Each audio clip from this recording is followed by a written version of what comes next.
Still on the sidelines of the just concluded World Travel and Tourism Council WTTC summit, participants have pointed out the need for increased collaboration to develop the sector, particularly on the African continent. In an exclusive interview with my colleague Olim Nete, Honorable Simai Mohammed, the Minister of Tourism and Heritage of Zanzibar, highlighted strategies that can be adapted to build a resilient tourism sector in Africa. What collaborations are needed between stakeholders in this industry, governments and organizations to ensure the growth of the tourism sector on the continent, but also globally? I think obviously you have the Rwanda Tourism Board that is promoting Rwanda. For every country, whichever way you are promoting the brand of that country, it must be aligned with the African continent on a wider picture. Because Africa has been negatively portrayed in terms of media for many years. So a lot of Europeans, a lot of Americans, a lot of people from Far East, when you ask them about Africa, they think the negative side rather than the beauty and the positive side. They will see the continent on National Geographic, but when they watch on the news, there's always the negative side of the continent.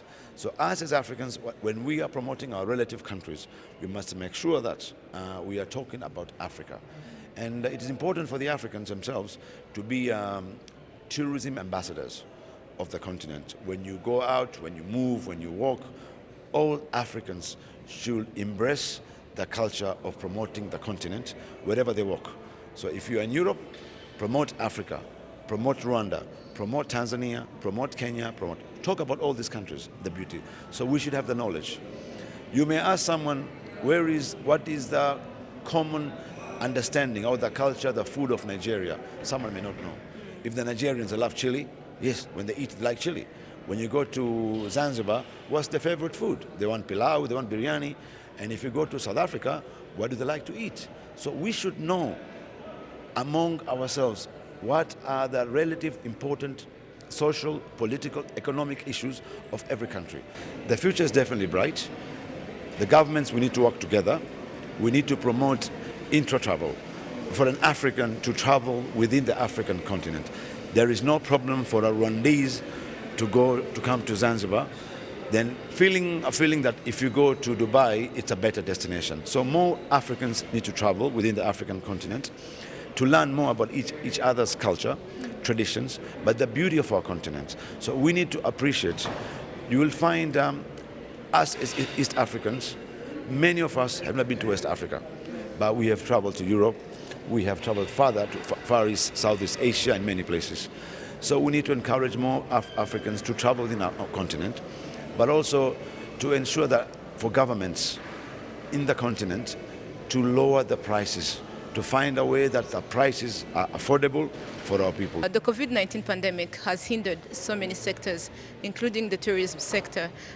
What can African countries, but also the world, do to ensure recovery and also resilience of the sector? One of the biggest things that we've learned from COVID is you cannot rely on tourism. Tourism is such a volatile industry because with a small little hiccup, everything comes to stop. So every country in Africa should ensure that by using tourism as an industry, it activates, it acts as a catalyst to ensure that the other industries, from textiles, from the food, transport, agriculture, construction, they are all benefiting and they are moving different parts. But also to come with solutions, not to rely heavily on tourism, making sure that it's an important area, it's an important industry, but ensure that our people are prepared and they are creative, innovative to ensure that they are moving, but benefiting out of it.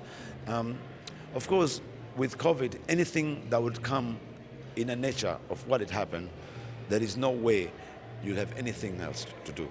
The most important part, to ensure that our people have savings, save your money. When the tough time comes, it will be able to support you and guide you and your family.